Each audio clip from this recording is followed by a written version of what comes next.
ভারতের একজন ধনকুবের আছে, নাম শুনেছেন না? মুকেশ আম্বানি। ওনার স্ত্রী নীতা আম্বানি, আমি একটা নিউজে দেখলাম যে তিনি গোল্ড ওয়াটার খেয়েছেন। এক বোতল গোল্ড ওয়াটারের দাম মোস্ট লাইকলি $60,000,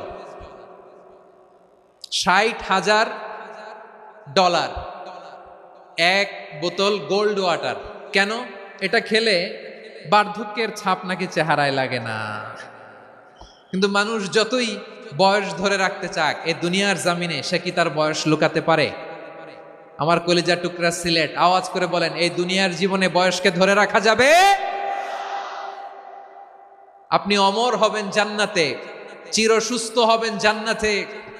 আপনি যদি চির যৌবন থাকতে চান, চির যুবক, এটা পাবেন জান্নাতে। সুবহানাল্লাহ বলেন। ওই জান্নাতে আপনি যেতে চান তো? চান?